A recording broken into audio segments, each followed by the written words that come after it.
Добрый вечер, дорогие друзья! Каждому из нас хочется узнать свою судьбу. Как это сделать? Возможно, как говорят некоторые мастера, достаточно простого взгляда на свое окружение, на мужа, жену, на детей, на друзей, на коллег, для того, чтобы понять, что они есть наша судьба. Но некоторым из нас хочется более детального ознакомления с этой капризной дамой. И, возможно, пойти к ясновидящему, но ясновидение сильно зависит его результат, эффект, что вы услышите от, конечно, квалификации ясновидящего, также от того, в каком он состоянии нервного настроения находится на данный момент. Потому что если у ясновидящего плохое настроение, то, скорее всего, он не сможет вам сказать что-то настоящее, действенное и правдивое. И тогда остаются методы более системного подхода. Методы, которые выходят из-под влияния настроения мастера, его точки зрения на реальность, его индивидуальности. Это очень объективные методы. Например, астрология. И сегодня в гостях передачи «Избранный» находится удивительная, прекрасная, красивая женщина, успешная во многих направлениях. Это дама, которая удивительным образом соединила в себе и высокопрофессиональные, деловые, юридические, научные качества с изучением заграничных, запредельных сторон нашей реальности. Знакомьтесь, профессиональный психолог, астропсихолог Шайкенова Сахиба. Добрый вечер, Сахиба. Добрый вечер, Карина. Какая красивая дама. Вы прекрасно выглядите, восхитительно, прям глаз невозможно Вы не оторвать. женаты, вы свободны. Боже мой, может, это судьбоносная встреча. Всяко может. Вот так как у вас есть астрологические вот эти знания, можно проверить, может быть, действительно судьбоносная встреча. Сейчас сразу на совместимость проверим. Но, вы знаете, я-то вообще-то замужем. Ой, какая неожиданность. Хотя тогда подождали, все послушали. Почему-то всегда, когда на меня смотрят, думают, что я не в браке. Даже не знаю почему. Может быть, там, не знаю, как-то дают меньше лет или еще что-то. Всегда удивляются. Счастливо вы выглядите, Сахиба, да. Спасибо большое. Для многих же брак как тюрьма, к сожалению. Поэтому да. Я об этом, кстати, тоже вам поговорим, о том, что просто нужно выбирать правильного себе человека. Опять-таки а давайте с этого и начнем. Да? Давайте сегодня день Святого Валентина. Все-таки как правильно выбрать себе вторую половинку? Во-первых, для меня это очень интересная тема, потому что ни говори, но любовь – это самый главный двигатель любого человека. Благодаря любви каждый человек достигает тех целей, которых он хочет, рождает в браке с любимым человеком здоровых, гармоничных детей. И понятно, что нужно здесь сделать все правильно. Я думаю, что когда мы говорим о любви и когда говорим, что сделать все правильно, как будто немножко эти два слова немножко друг другу противоречат, скажем так. Эмоции и расчет. Да. Но я все-таки за то, чтобы был сначала расчет, и тогда эмоции будут более длительный период жизни нас сопровождать. Потому что те отношения, которые загораются на почве страсти какой-то мимолетной, при апробировании в семейной жизни могут быстро погаснуть, и люди не будут двигать друг друга к прогрессу и к счастью, а будут тормозить, будут источником не очень хорошего настроения. Я думаю, что это всем понятно. Я вообще связываю большое количество разводов, которые на сегодняшний день, к сожалению, захлестнуло наше постсоветское пространство, к сожалению. Казахстан находится на 5-м месте среди всех стран мира по разводам. Вот в прошлом году, минувшем, мы такое печальное достижение совершили. Это печальное достижение можно изменить, если объяснять людям. Вот я, допустим, в связи с этим ратую за то, чтобы более широко подавать информацию. Хорошо, что есть ваша передача. Я пытаюсь писать в своих блогах об этом, о том, что есть определенные конфигурации людей, комбинации, когда они успешны в браке. Но скажу сразу, если брак уже у людей есть, у большинства он уже есть, мы все живем в браках, да, есть определенные принципы поведения в любом браке, когда ты можешь с любым человеком ужиться и вместе с ним гармонично жить. Оказывается, просто как получается? Два человека, когда соединяются вместе, они могут просто не на том языке с другим человеком разговаривать. И тогда выясняется так, что, например, некоторые люди разводятся, он женится на другой и говорит: блин, я так классно живу с другой женой, а с этой вообще там ругались, дрались, да? А с этой так прекрасно. Но человек ведь не изменился. Изменился другой человек, и, возможно, тот нашел к этому человеку ключи. Хотя говорят, что когда идет идет развод, это виноваты оба человека. Так вот, давайте приступим, наверное, подойдем к личностям, да, которые у нас есть. Вот смотрите, у нас 12 годовых знаков. Если вы позволите, я подойду к каждому из них, конечно, чтобы нашим телезрителям было интересно, и скажу вот в целом, какие... в целом да, очень, узнать. конечно. Да, мы имеем структурный гороскоп, в котором есть 19 качеств человека. Они распределяются по 5 категориям. Первый – это энергетическая структура. Я вам объясню. Некоторые астрологи пугают людей тем, что вот если там Сатурн зайдет в Козерога, у вас будет все плохо, вам нужно будет напрягаться и прочее. Здесь в данном случае очень легкое такое направление идет в том плане, что если ты полон энергии, то ничего тебе уже не угрожает в жизни. То есть если у тебя хорошее настроение, ты можешь действовать, значит, в этом своем состоянии ты можешь принять другого человека, услышать его слова, понять его чувства и отнестись к ним по-доброму, потому что ты-то полон энергии, правильно? Так вот вопрос, как эту энергию любому из нас, из 12 годовых знаков, добыть? Вот, если позволите, я бы рассказала более подробно. Да. Смотрите, у нас вот эти 12 годовых знаков теперь поделятся на 4 структуры добывания себе энергии. У каждого человека из нас свой собственный бензин, будем говорить. То есть, это если мы образно говорим, бензин. Свое топливо. Свое топливо, да. То есть, вот смотрите, первая категория, структура людей, это природные оптимисты. Это единственные 3 знака, которые не берут энергию у других людей.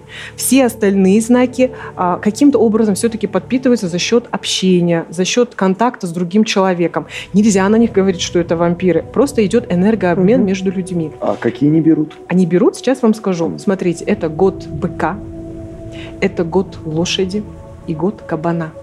Вот эти 3 годовых знака берут энергию у природы. То есть им достаточно, если даже они не могут купить себе билет и вылететь к морю, к теплому в зимнее время, допустим, им достаточно посмотреть на небо и ощутить просто эти сигналы природы, и она их поддержит. И все. И то есть если человек вот чувствует, что вот все, нехватка энергии, а еще я вам скажу, эти знаки, они большие, как это сказать, поддерживающие других людей люди, которые всегда работают с людьми, у которых у других людей, в этих людях, в троих, в кабане, в быке и лошади, есть большая заинтересованность, есть большая нужда. И вот они обращаются к ним, понятно, что нам нужно их подпитать. И подпитываются они только через природу. Поэтому, если у них есть доступ просто к окну, все, они уже будут подпитаны. Просто нужно найти это время, чтобы остановиться, вот этот весь бег, да, не знаю, там погоня за счастьем или зачем она, остановиться и заполнить свой бак. Это вот одна структура. Если позволите, если интересно, я бы дальше. Очень интересно. Вот смотрите, следующая структура – это космические оптимисты, мы их называем. По-моему, это Илья. У него очень оптимистический вид. Да. Явно какой-то неземной. Да, кстати, возможно. Вот смотрите, следующая наша структура – это тигры.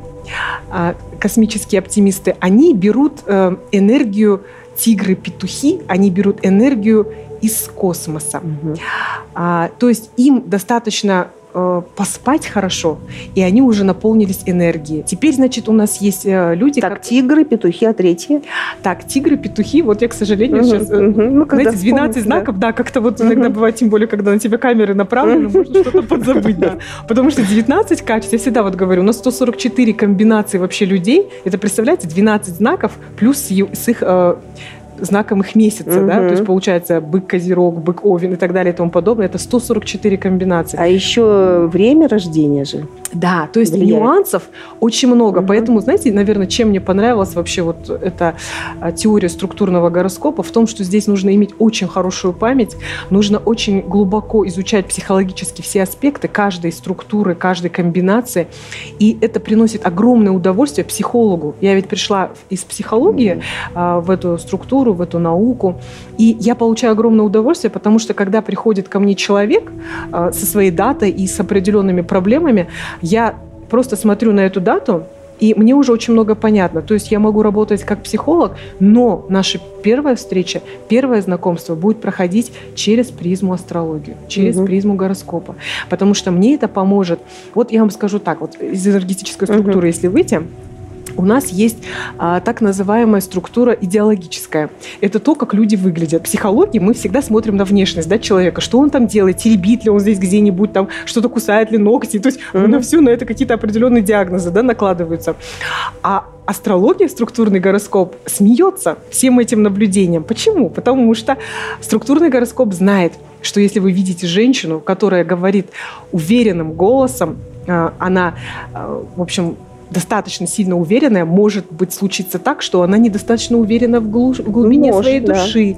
Есть 3 категории женщин. Я сейчас о них тоже тогда расскажу. Это змея, петух и бык.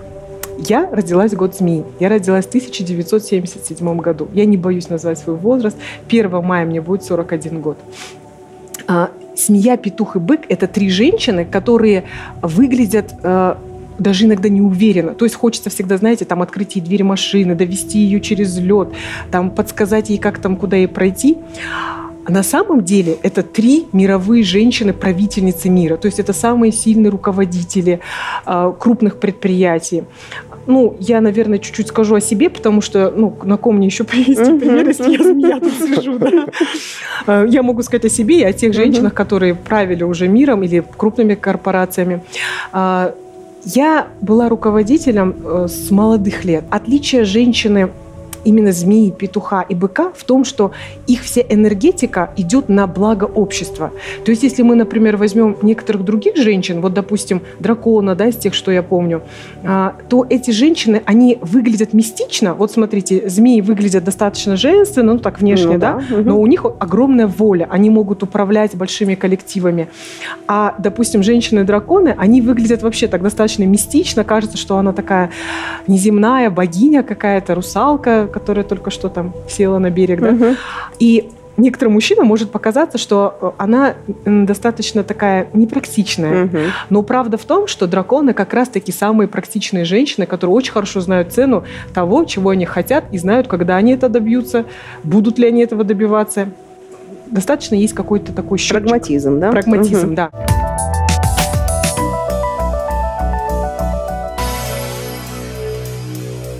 Илья, вы кто у нас, кстати, когда вы родились? Я Признавайте. родился... Сейчас эксперимент полевой проведем. Вам Давайте. что нужно? Дата, число, месяц, время? Мне нужен ваш годовой знак. 87. 87. Значит, 87 вы год кота, кролика родились. Да. Да. Мы с вами кота-кролики Да. оба, да? Ну, это замечательно, да, потому что коты, это, ну, я вам скажу так, у вас разные гороскопы сразу. Мужской и женский знак, у них разные гороскопы. По своему полу они уже разделяются. Ну, если мы возьмем кота, мужчину, по энергетике, это, конечно, одна и та же у вас энергия, то есть, Ну, которую котяр вы он еще потребляете. тот, да, видно. Да. Я вам расскажу одну прекрасную вещь про котов. Коты, они вместе с крысами, с лошадями и петухами созданы для общества. То есть, вот смотрите, это называется их социологической структурой. То есть, как вы по отношению к обществу расположены. Есть знаки, которые стоят над обществом. Это те же, например, змеи, да, то есть они себя ставят выше общества. Это закрытые знаки, которые, ну, их творчество, скажем так, не каждому по зубам, не каждому интересно, немногие могут их понять. А то, что создаете вы, допустим, ваша передача, почему такое огромное, бешеное количество просмотров, почему такой большой успех у программы? Потому что, значит, вы реализовали свою настройку вот этого открытого знака, код «Открытый знак», и принесли обществу то, что будет ему интересно на протяжении веков. Я вам не утрирую, говорю информацию точную. То есть то, что делают коты, крысы, лошади, петухи, это то, что очень-очень многие века люди будут снова открывать, смотреть, слушать и говорить, да, как они были правы. Потому что, по большому счету, это вопросы вечности, вечного, то, что всегда интересует. И вот мы сегодня начали о любви. Я вам скажу так. У нас по любви есть 5 видов брака. Если хотите, я вам расскажу. Да, желаем. Спасибо, мне нравится. Все мне разрешаете Нам очень рассказывать. интересно услышать. Да? Вот, тем Ну, более о такая браке. интересная гостья пришла, мы сидим над Ильей, Да, кайфуем, мы в гостях у вас. Спасибо большое. Мне очень приятно. Это то, что я люблю делать. то, к чему лежит моя душа, и я надеюсь, что в чем я полезна. Смотрите, у нас 5 видов брака, да? Есть патриархальный брак. Есть патриархальный брак – это гнездовой брак. То есть туда обычно вступают люди, которые достигли уже 30 лет, потому что по структурному гороскопу Григорий Семенович Кваша, автор этого структурного гороскопа, эта теория существует только 30 лет последних. В нашем Казахстане есть только 3 человека, которые изучили, я 3-й представитель. Мы на весь Казахстан только втроем учились у Григория Семеновича непосредственно и имеем право на оповещение, да, скажем так, этой информации. Смотрите, гнездовой патриархальный брак, Григорий Семенович говорит так: до 30 лет зачем жениться, выходить замуж? Так считает наш автор. Он говорит, что до 30 лет нужно заниматься путешествиями, развивать себя, реализовывать, а потом можно вступать в гнездовой брак. Патриархальный брак, в этом браке, если люди вступают, то есть, смотрите, сейчас я не смогу сказать каждому знаку, какой брак предначертан. Почему я вам объясню? Потому что элементарно, допустим, если мы возьмем змею-тельца, то ей кто-то там предначертан, а потом так каждый, и так 144 раза. Да. Проверять.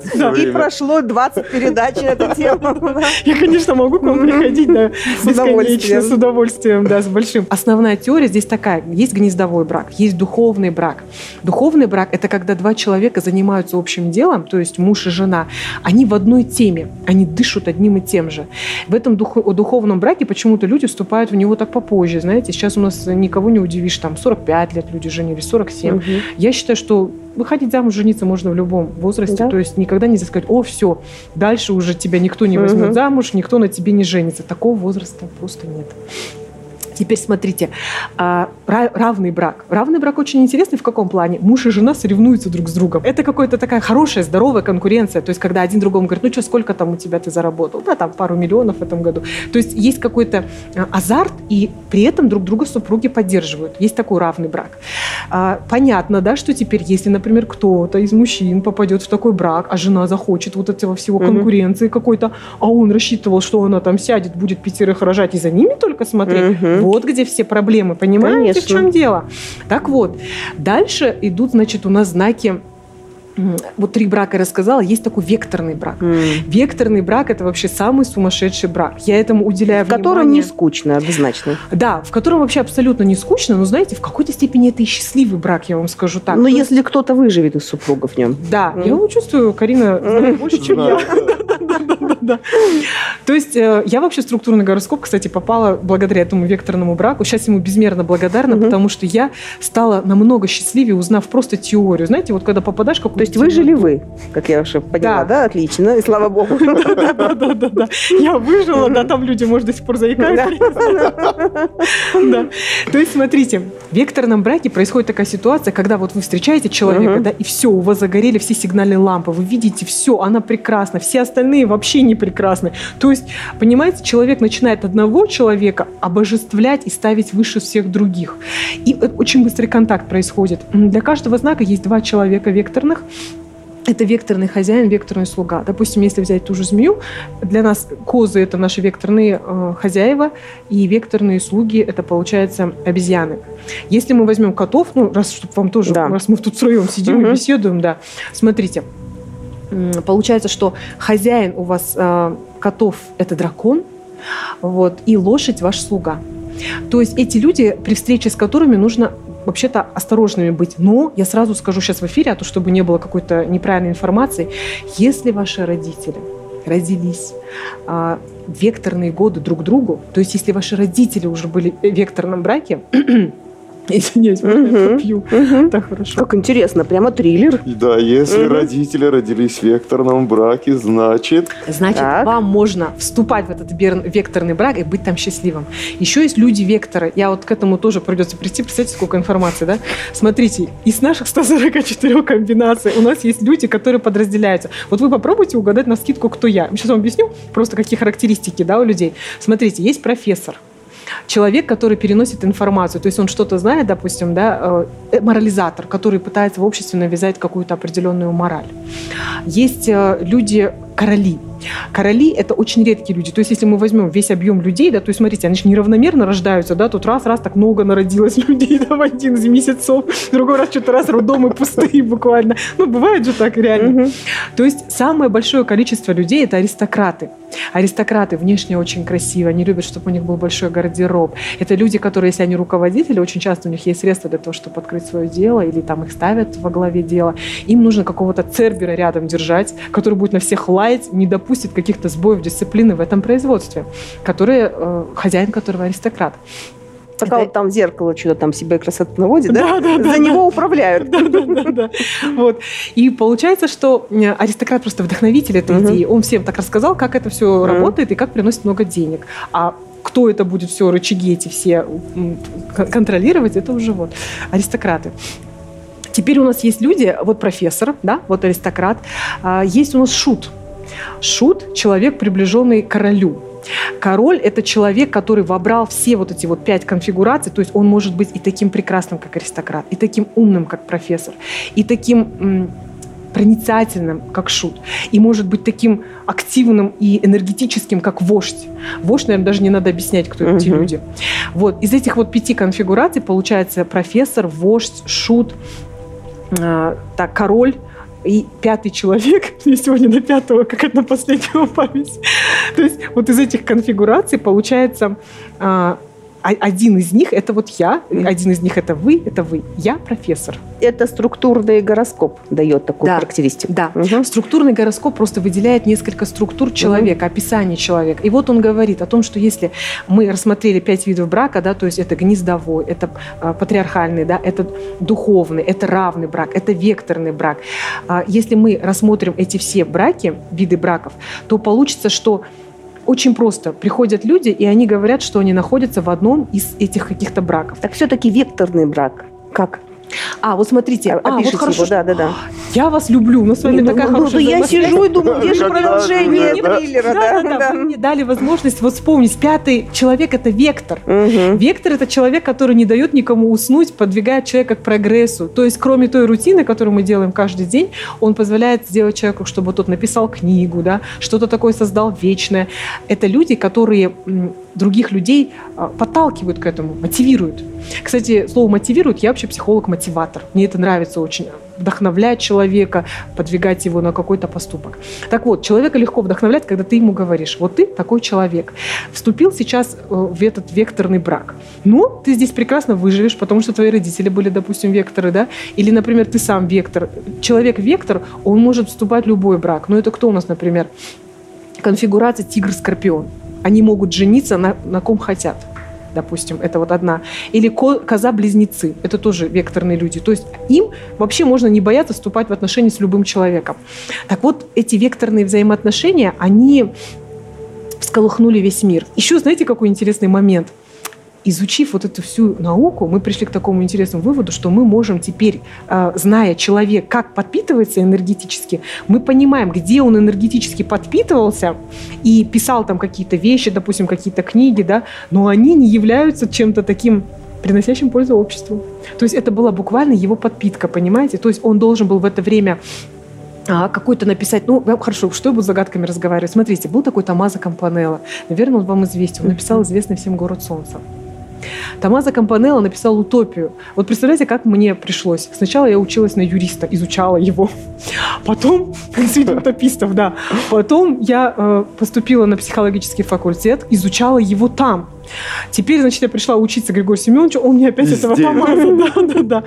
Выяснилось, что это Томмазо Кампанелло, у него же такая интересная судьба. Кстати, для астрологов она интересная. У него прям в карте натальной было видно крест о том, что у него будет тюремное заключение. Но он оттуда успешно вышел, хотя он сидел там 26-27 лет, он успешно вышел, потому что он 27 лет писал книги и энергетически себя подпитывал.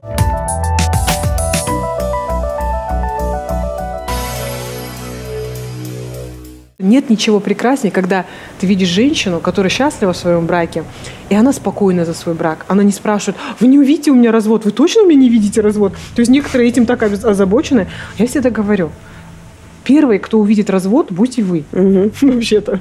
То есть... Ну, логично, да. Да. То есть я объясню. Если даже приходит человек, допустим, вот... Хорошо, давайте снова на мне, чтобы никого не обижать, не трогать. Смотрите, я змея, телец, профессор. Мне подходили идеально петух, бык и змея. Я не вышла замуж ни за петуха, ни за змею-быка. То есть, когда я встретила своего кабана, Своего кабана. Я поняла, что этот мужчина идеально мне подходит, потому что кабаны всегда для змей сделают все. Понимаете, такой знак энергетический, который ты ему только там скажешь, знаешь, вот я хочу сделать то-то, а он тебе скажет, хорошо, ладно. Допустим, мой муж, когда я защищала свою докторскую диссертацию, спокойно, безмолвно продал свою машину и позволил мне какую-то финансовую подушку обрести для того, чтобы я могла свои расходы планировать и заниматься чисто наукой. Когда я пошла учиться на психолога, мой муж уговорил свою маму, ну, та любит, конечно, наших детей, и мы дочку нашу отдали на воспитание на пару лет, чтобы я могла стать профессиональным психологом, понимаете? Вот, то есть я хочу сказать о чем? О том, что я-то не в идеальном браке, получается, я об этом знала, я шла на это намеренно. Просто любой брак, если бы я вышла замуж из-за петуха, из-за змею, который мне идеально, да, подходил, мне пришлось бы работать. Просто я хочу сказать о том, что где бы вы сейчас ни находились, в каком бы вы браке ни были, просто есть определенные моменты. Смотрите, расскажу снова на себе. Я должна была быть в патриархальном браке. Что это такое? Много рожаю, сижу дома, все делаю для дома, там все делаю руками. Домработницу не беру, няню не беру. Муж мой должен... Стулья мы не покупаем, муж их сам же может, понимаете, смастерить. Да. То есть в этом браке максимально нужно заниматься хозяйством. Друг на друга мы не смотрим, комплименты друг другу не делаем. Когда нам делать? Нам же все над своими руками. Не представляю вас в таком браке. Да, я тоже как-то не сильно себя представила. Да-да. Я подумала, ну что-то вообще. Эгрегор этого брака патриархального посмотрел на вас и сказал, не-не-не, на мне все тут порушат, иди в векторный. Да-да-да. И получилось так, что я, конечно, взяла элемент, мне понравился из вот этого патриархального брака, это, конечно, многодетность. У меня 3 детишек, старшему вот в этом году будет 20 лет, младший 2 годика. То есть этот элемент я взяла. Опять-таки, брак – это творчество. Но зная, что теперь, попав в свой брак, мой брак называется романтический с моим супругом, я попала в этот романтический брак, закончив векторные отношения. Вот хорошо их там закончив, я могу рассказать, как закончить. Тело закопали? Да. Вообще почему-то не вижу в городе, видимо, хорошо закопали. То есть, смотрите, в романтических отношениях, вот смотрите, романтический брак, сидела я тихо и думала у себя где-то в уголках своих мозгов, какой же я брак забыла сказать, что такое романтический. Да.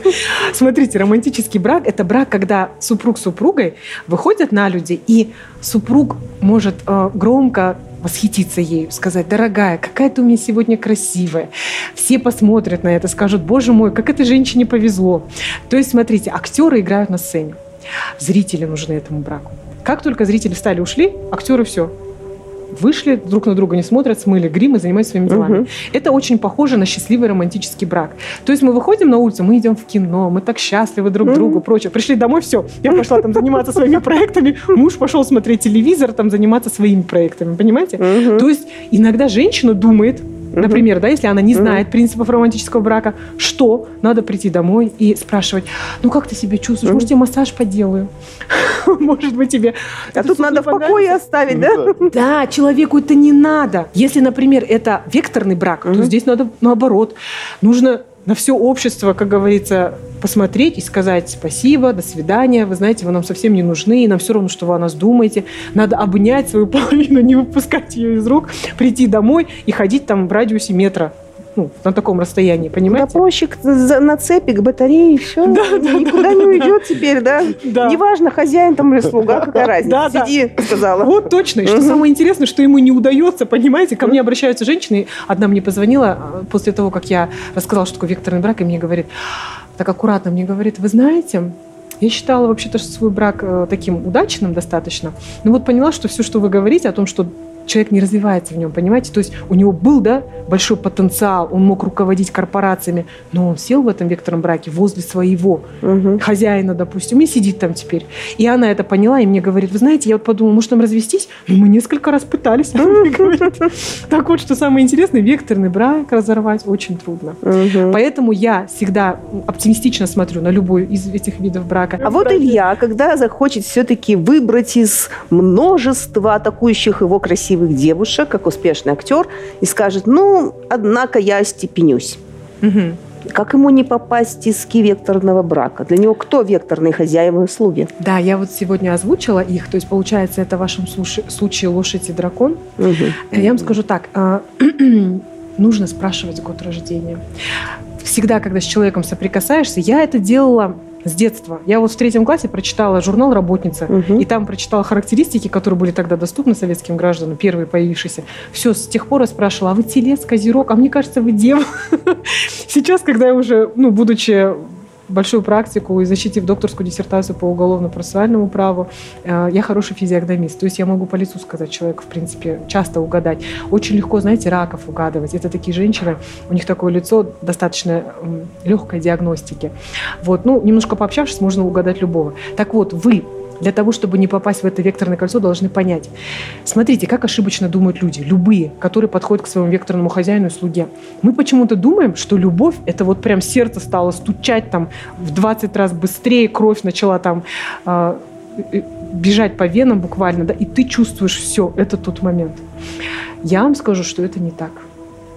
Любовь настоящая, она приходит из чувства, когда ты чувствуешь другого человека надежным в себе, интересным себе. Ты не думаешь о том, что позвонит он мне завтра или не позвонит, а что же он сейчас выкинет, что же он сделает, а вдруг он меня бросит или еще что-то. Нет, это уже не любовь. И значит, в таких отношениях вы будете всегда как на посту боевом. Вы будете всегда неспокойны. Если же вы встретили человека, с которым вам комфортно, о котором вы хотите заботиться, он вас не напрягает, вы чувствуете, что вы с ним можете прожить вот в быту, и все будет прекрасно, тогда это ваш человек. Я вам больше скажу, в быту жить трудно с людьми. У меня очень близкая подруга есть, может быть, она будет смотреть этот эфир. Мы с ней очень близки, познакомились в аэропорте в Амстердаме много лет назад, много. В 2001 году мы с ней познакомились. Это была такая судьбоносная встреча. Очень ее люблю. И мы решили как-то с ней пожить вдвоем. 2 недели жили, слушайте, через 2 недели разъехались. Тоже закопали. В общем, получилось так, что, оказывается, это достаточно сложно оказалось в тот момент. И я поняла, что не всегда вот это чувство того, что это тебе друг, может быть тебе хорошим партнером. Не зря астрологи всегда подразделяют и говорят, что вот это вот будет вам советником человек. Этот человек ваш оберег. Этот человек, допустим, раскроет вам глаза, и рядом с ним будет раскрываться ваша судьба. Интересно вот то, что есть знаки везунчики. Я скажу вам про вас об этом сейчас, потому что вы и я, так сложились обстоятельства, но вы и я, мы везунчики. То есть это судьбоносная такая структура, называется она как это называется? Судьбы, да, структура. То есть это когда человеку безумно везет в жизни. Что бы он ни делал, какой бы он путь ни избрал, вам всегда помогут высшие силы. Может быть, поэтому я успешно вышла из своего векторного союза, потому что Григорий Семенович считает так. То, что вот я сейчас вам говорю, это держится на структуре. Но человек, который, допустим, не знает этой структуры хорошо, а просто вот человек, он обычно говорит от имени своего знака. Он говорит, вот смотрите, когда мы в машине сидим, мы можем сидеть впереди на водительском, да, кресле, мы можем сидеть за водителем. И то есть вид за машиной, в окна машины будет разным. С разных мест этой машины. Да? То же самое, когда мы в знаке находимся. И самая такая сбивающая настройки знака вещь страшная происходит, когда человек встречает своего векторного хозяина или слугу. То есть это уже не тот человек, которого родила природа. Поэтому в этом отношении я все-таки не рекомендую даже людям, которым векторный брак по судьбе, в этот векторный брак вступать. Потому что человеку все-таки хочется раскрыть, да, свой потенциал, раскрыть его в ярком таком диапазоне. Вот, допустим, вы, коты, вы рождены для общества, для того, чтобы что-то обществу сказать, донести, чтобы общество стало более прогрессивным. Так пусть так и будет, правильно же? Например, я ратую за то, чтобы каждый человек, то есть он был 100% суррогатным, не смешанным каким-то, понимаете, другими какими-то стихиями. То есть в чистом виде. То есть если я профессор, значит я профессор. Значит я не вождь, значит я не вектор. Я выполняю свою функцию передачи информации. А Илья кто у нас? Или так надо все-таки посмотреть его натальную карту, да, не скажешь? Да, профессор или король? Я подсмотрела одну вещь вашу, потому что я была к этому готова. Да. Я посмотрела, что вы аристократ. Аристократы – это особенные, конечно, люди. Они и многочисленны. Почему? Потому что общество нуждается в вас. Если Илья захочет все-таки жениться когда-нибудь, это, наверное, будет. Что вот про векторные знаки мы выяснили, а наилучшие знаки для него? Да, наилучшее совпадение какое может произойти? Если, допустим, Ну, я уже сказала о том, что вы можете смело отправляться в путешествие, но если вы хотите все-таки поближе к идеальному, как говорится, береженого Бог бережет, лучше выбирать там, где как-то нам больше соответствует. Я могу точно посмотреть попозже из этих 144 комбинаций ту, которая выстрелит в отношении вас. Но есть некоторые комбинации, о которых я могу рассказать в плане энергетического обмена. То есть, смотрите, возьмем любой знак природы. То есть, это мы уже сказали, бык, кабан и лошадь. Если вы будете общаться с этими людьми, вы почувствуете, как очень много энергии получаете от этих людей. Есть такая определенная конфигурация, которую можно детально рассматривать. У каждого человека, не просите меня сейчас сказать, кто это именно, потому что я не припомню, сразу вам скажу, но есть несколько подструктур. Вот смотрите, у каждого человека, кроме векторного хозяина и векторного слуги, есть подчиненные. Подчиненные – это обычно 2-3 знака, люди, которых можно брать в свою команду, которые всегда будут относиться к тебе как к начальнику. То есть все как полагается. Да? Если в жизни человек встречает своего подчиненного и хочет его каким-то образом, ну так, допустим, окончательно подчинить. Да, это будет очень успешно. Если подчиненный встречает своего начальника и хочет его подчинить, я вам сразу говорю, космос скажет нет, нет, нет, нет, нет.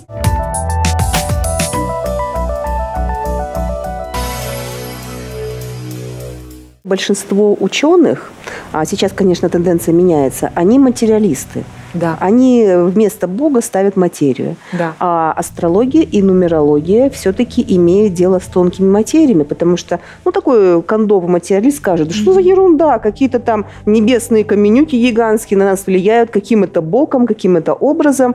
Все это ерунда. В принципе, они так и говорят. Да. Но как вы считаете, откуда берется влияние звезд на человека? Я вам расскажу. Вы знаете, здесь очень много мыслей мне в голову приходит. Первое, конечно, это научный подход, самый легкий способ объяснения. Я вам расскажу, почему я сейчас последние годы даже не столько в астрологии, сколько в структурном гороскопе. Структурный гороскоп изучил очень многие судьбы, очень многие жизни. То есть они не стали залезать именно в планеты и их влияние. Они взяли даты рождения и посмотрели закономерность. И когда они посмотрели закономерность, они выявили, подумали, оказывается, Индира Ганди, Беназир Бхутто, змеи, оказывается, Мадлен Олбрайт, бык. Оказывается, вот эти тройка женщин рождались всегда в одно и то же время и как будто, знаете, перекликались друг с другом через века, через годы, говорили одно и то же, вели одну и ту же политику.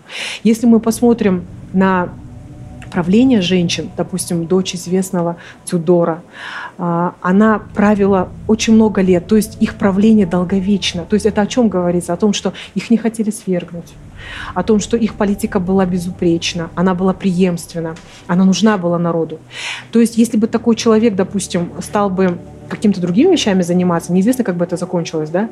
А если, допустим, мы именно видим, что она в своей стихии находится, мы теперь сюда приходим в современный мир и начинаем изучать женщин, змей, которые на сегодняшний день успешны, становятся, не знаю, элементарно старостами в группах, да, потом становятся первыми руководителями в каких-то крупных предприятиях. И мы понимаем, что эта перекличка дальше имеет свое... Все-таки вы описываете план, который задан свыше. Вот смотрите, я вот скажу так, я всегда об этом говорю, я долго ведь тоже думала об этом. Смотрите, ко мне иногда приходят люди и говорят, знакомые, Сахибка, ты ж 1 мая родилась, да? Все, представляешь, рожаю. 1 мая договорились, Кесарева у меня будет. Хочу, чтобы моя дочка была как ты.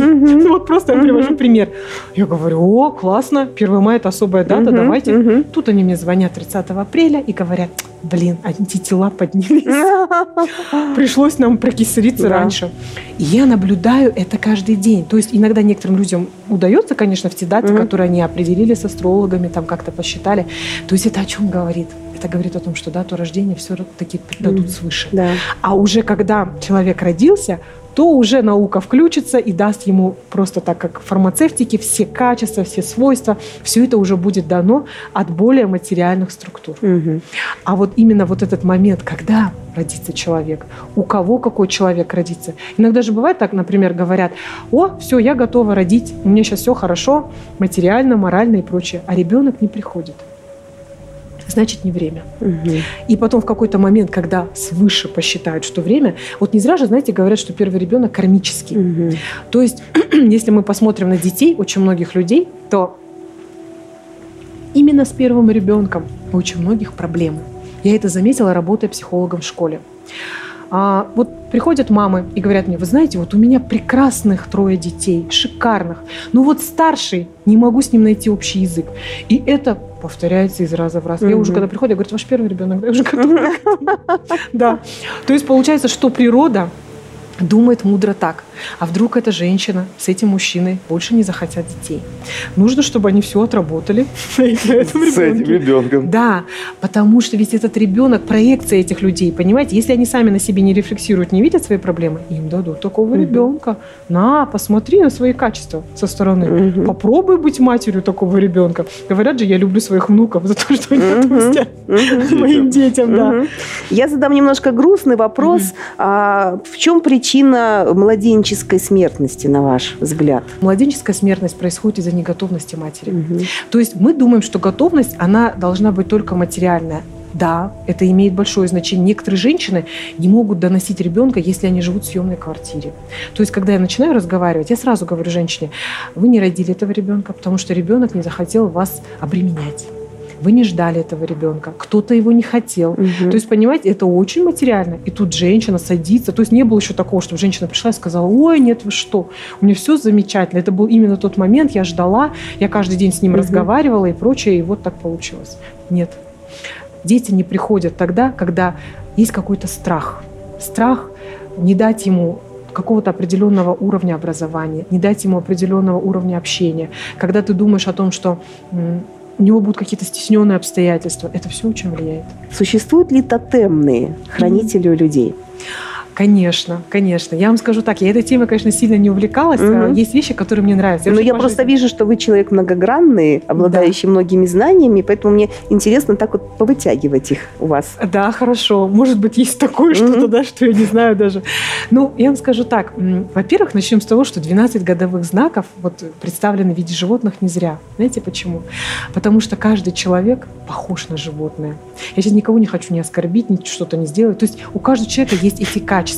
Например, давайте я с себя начну. Я признаю, что я похожа на змею. Дело в чем? Дело в том, что есть качества, которые мы берем у животного. Я вам сейчас расскажу на нескольких знаках, тогда и вопросы эти будут понятны. Смотрите. Змея умеет сбрасывать шкуру. Может быть, поэтому змеи хорошие психологи. То есть я захожу, человек приходит, мне сначала рассказывает полный негатив. Крокодил не ловится, не растет кокос, не любят, наверное, разведусь, дети не слушают, планета не та, наверное, она не круглая. Что-то происходит, в мире не так. Я выслушиваю все, потому что понятное дело, что кроме того, что я астролог, я уже знаю проблемы этого человека, я уже дату вижу, мне понятно все. Но я хочу, чтобы человек выговорился. Он выговаривается полностью. Я ему даю возможность, задаю ему разные вопросы, чтобы он мог весь свой негатив, какой уж есть, Господи, весь его рассказать. Вот. И потом этот негатив я трансформирую в позитив, то есть человек уже выходит с определенными принципами, все, мы отрабатываем в какие-то разные сроки его проблемы, да, но это же все я получила на себя.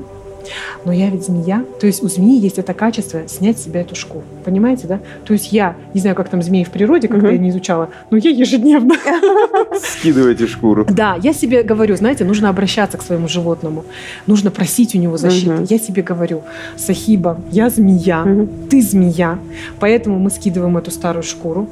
Мало ли, что там было сегодня хорошего, плохого, неважно. То, что было хорошее, мы в себя приняли, это уже в душе, это уже в нашем, как я всегда говорю, четырехкамерном сердце. Вот. И мы скидываем эту информацию и идем дальше. Поэтому у змей, у них именно энергетический способ общения с людьми – это общение с людьми.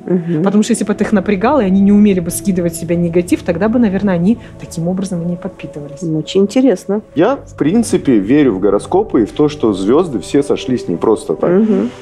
Также я встречал людей, которые категорически не верят в гороскопы. Но вот сейчас, пообщавшись с вами, я понимаю, что вы знаете гораздо больше, чем я даже могу предполагать. Спасибо. Мне интересно было бы узнать более детально и более подробно какую-то информацию, ну, даже касательно моей жизни, моей деятельности. Ну, и если там случится, то и брака, соответственно. Конечно. Почему бы ему не случится? Как-то вы как-то с некоторой такой дрожью в голосе про брак сказали. Если случится, все-таки нет, махайтесь. Нет. Это же такой важный процесс. И я к нему иду, я готовлюсь. Да, морально. Но он вызывает определенное волнение. волнение, согласен. Я понимаю вас как мужчину, потому что слово «случиться» может только мужчина по отношению к браку сказать. Да. У нас как-то это ожидаемый результат, буквально. Да. То есть, случилось все-таки оно случилось. Да. Главное, чтобы все, что случается, вы знаете, 20 лет назад впервые я вышла замуж. Многие очень знают, что я второй раз сейчас замужем. Но я считаю, что история – это то, что с человеком произошло, и история – то, что никогда не проходит. Когда я вышла первый раз замуж, я чувствовала хорошо свой день. Почему-то очень много разговаривала с невестами, они всегда говорили: «Ой, этот день как-то там пролетел, я ничего не помню, что-то я была не в себе, там еще что-то». А я вообще такой человек очень наблюдательный. Я вот смотрю на человека, да, и много вижу в нем, понимаю его. Но это структура змей такая. И когда что-то случается со мной, я могу даже, знаете, остановиться, не посреди дороги, да, в стороночке, и просто ощутить энергетику этого дня. Наверное, сегодня даже я так сделаю. Вас благодарю сердечно, душевно за то, что вы уделили время нашей передаче, нам с Ильей персонально, за такую консультацию всех телезрителей, нас, двоих соведущих этой передачи. Я хочу вам пожелать дальнейшего роста во всех интересных вам направлениях. Спасибо. Чтобы ваша жизнь всегда была наполнена интересующим и приятным для вас смыслом. Спасибо. Не понуждала куда-то двигаться, а чтобы вы сами служили таким паровозиком вашей жизни, тягловой силой, куда вы сами захотите, чтобы легко туда прокладывались у вас дорожки. Ну и здоровья вашим детям. Спасибо большое. Особенно малышу. Да, спасибо большое. Я, в свою очередь, очень благодарна вам за то, что вы пригласили меня на этот эфир. Я прониклась уважением к этой передаче. Чувствую высокий уровень этого медиапроекта. Желаю вам также, чтобы к вам приходили интересные гости, чтобы у вас был интересный энергообмен, чтобы эта работа приносила вам огромное удовольствие и здоровье. Звездное небо над нашими жизненными дорогами, над нашими головами. Так ли оно далеко от нас, как мы себе представляем? Может быть, звездное небо находится прямо в нашей душе. Может быть, оно отражается вовне в виде натальной карты, которую делает профессиональный астролог. Нужна ли астрология в современной жизни? Безусловно, да. Потому что это очень важный инструмент для понимания смысла своей жизни, для понимания своего предназначения, основных этапов своего пути и для создания подходящих условий для того, чтобы сделать правильные выборы, совершить правильные действия, соответственно, прожить отпущенное нам с вами время более эффективно, гармонично и, конечно же, счастливо. Оставайтесь с нами. Спасибо.